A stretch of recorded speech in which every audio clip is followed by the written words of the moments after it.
Good day, friends of Wildland Fire. This is Darren Glable, your South Dakota State Fire Meteorologist. It is April 17th, 2026, and this is your updated South Dakota Wildland Fire potential outlook for the summer wildfire season in 2026. It's looking a bit sporty out there.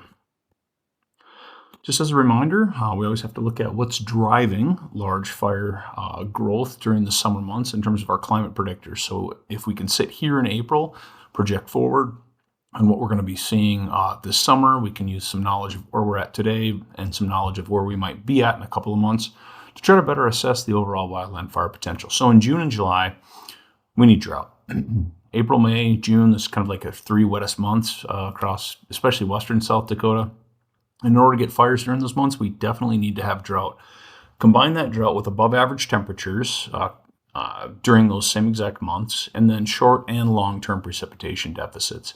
Now, long-term precipitation deficits does go hand in hand with drought, but this is the short-term precipitation deficits that really lead to that periodic wildland fire growth that we see during those months. Now we shift forward to August. Drought's not so much as important because especially in the month of July, if it's really hot and dry, our grasses start to cure down during the month of August. So it's really more of a short-term precipitation deficit that drives wildland fire behavior in August, along with those above-average temperatures. Moving forward, we are going to look at our percent of normal precipitation. This is over the past 12 months. The warm colors are below average precipitation. The cool colors are above average precipitation. And then we get around that yellow and green, and that's average. By and large, the greater western United States, below average precipitation. It's been dry over the southeast, been dry over South Texas.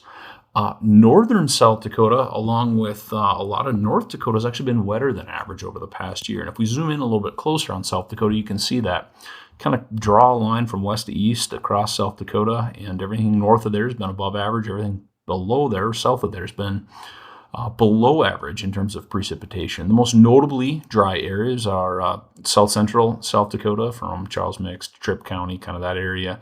The Sioux Falls area, and along with the southern Black Hills, as those have been the exceptionally dry areas over the past 12 months.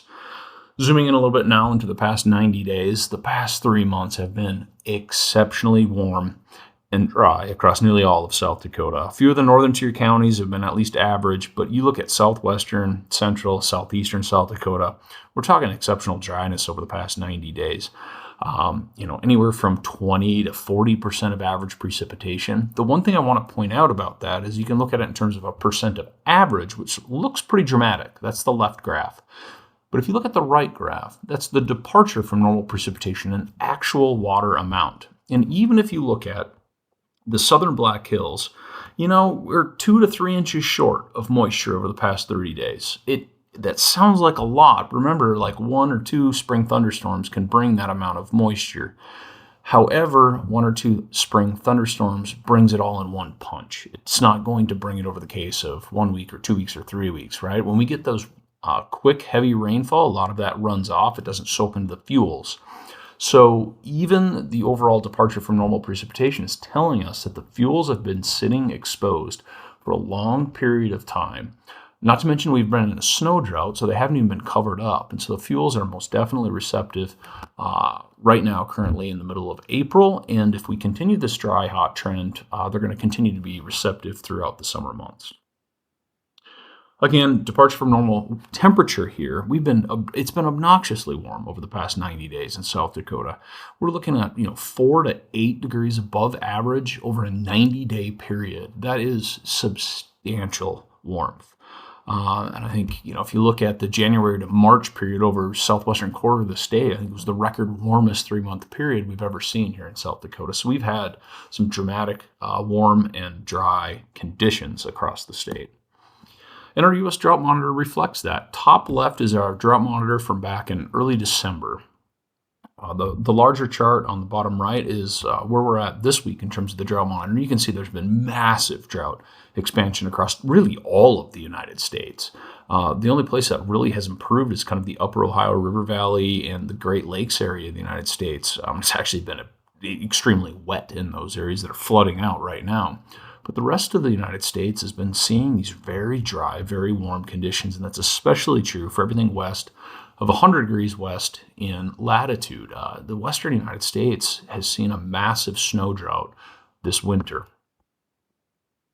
And here's the change. You can see how much the drought monitor has changed. And this is a change over the past 9 weeks, so roughly two months and a week or two. The yellows to the oranges, we're talking 1 to even 3 or 4 class degradations in some places, or degradations in some places. In South Dakota, especially the southern half of South Dakota, has not been immune to that. Here is the year-to-date precipitation for Rapid City. Okay, so bottom of the chart represents day of the year, starting at January 1st on the left and going to present on the right. And this is precipitation in inches on the left-hand side of the graph. So this brown line, and I'm going to show 3 of these graphs. This brown line represents average precipitation year to date. So on average, around April 17th, Rapid City should have like 2 3/4 inch of precipitation year to date. That's liquid water equivalent. This year, we're just above an inch. So, we're 40% of average year to date, something like that. Moving to Custer, it's the very same graph. It's a little bit different on the precipitation scale over here. On average, they get maybe 3.1, 3.2 inches of precip year to date, and they're even shy of an inch this year. So they're below 30% of average. They're 20 to 25%, which is incredible dryness for the southern Black Hills. And this goes to show, the Corey fire, the other fires that we've seen in the southern Black Hills have gone gangbusters already.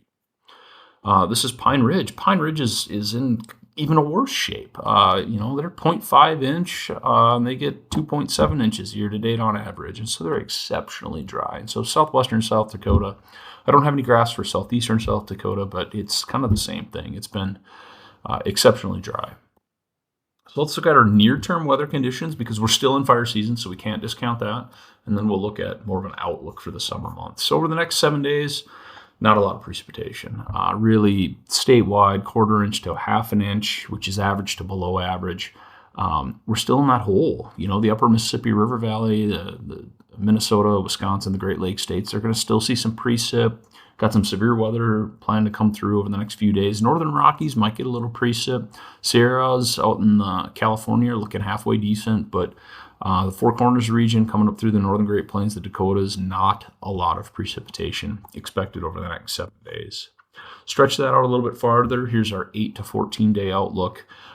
In good news, maybe some slightly cooler than average temperatures across the northern Great Plains and upper Midwest.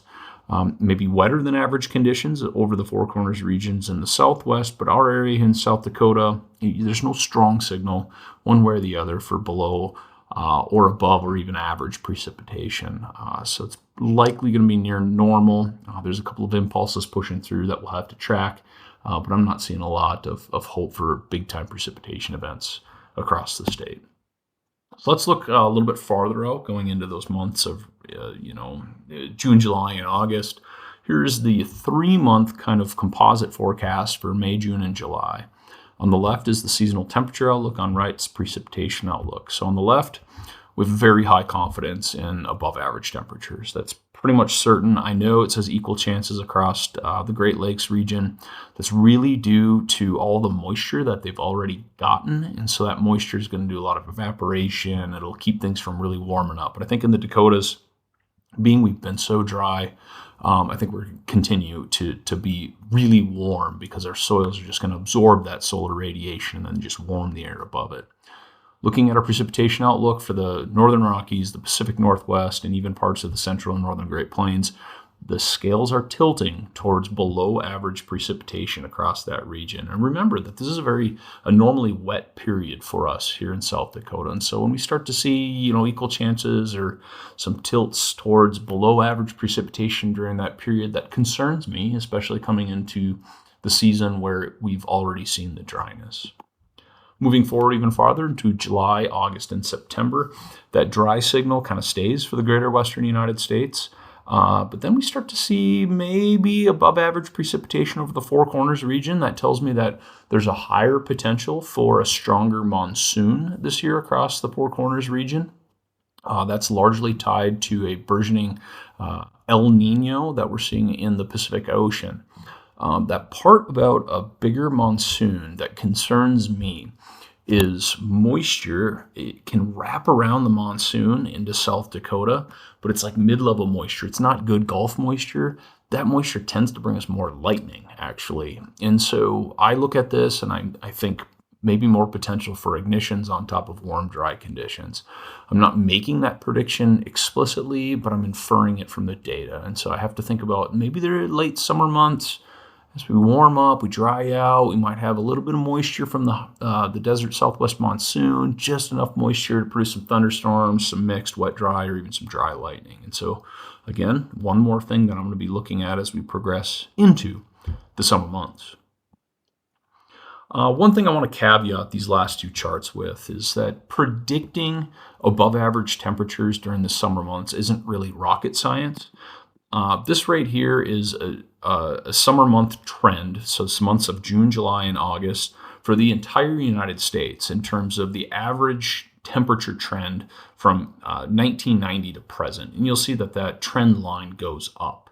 We are warming across the contiguous United States, and we're going to see kind of, so making a bet that this summer is going to be warmer than average isn't really a tough bet. It's just kind of decadal trends that we have been seeing.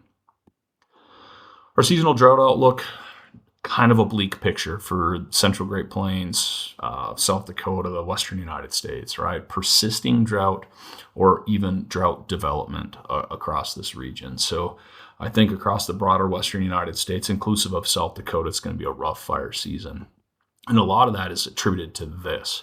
So this is kind of Western United States, and this is looking at snow water equivalent. So basically how much snow is sitting up in the mountains and how much water is contained within that snow as a percent of average. So 100% is going to be average, and anytime you're below 100%, that is below average. So Northern Rockies, they're 3/4 of their way to, of average. So a below average snowpack. But if you start looking at Colorado into Utah, Nevada, California up into Oregon, we're talking 5 to 40% of average.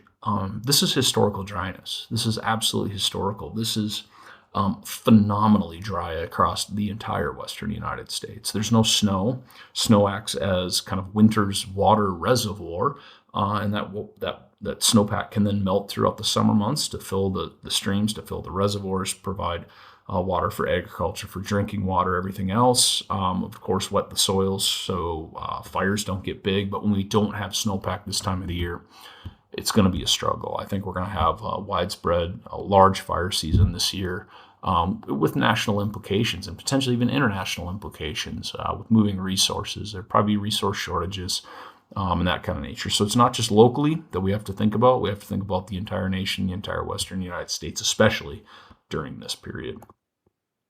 So overall summary, shaping up to be a hot summer across much of the U.S., especially across the western U.S. No strong signal on precipitation one way or the other. The desert monsoon, that's a strong precipitation signal that we're seeing, but not really across South Dakota. Of course, we're seeing current and expanding drought. The one thing I want to point out is in South Dakota, especially western South Dakota, the average precipitation in April is about 1/2 inch a week.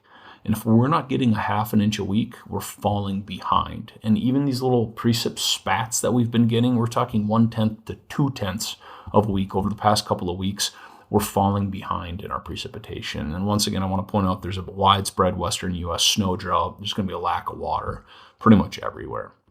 That's all I have. There's my contact info. If you'd like to reach out, please feel free. And again, you're able to use this presentation in any way, shape, or form that you would like. Again, it's geared towards RT-130s, but feel free to pass it along. I appreciate your time.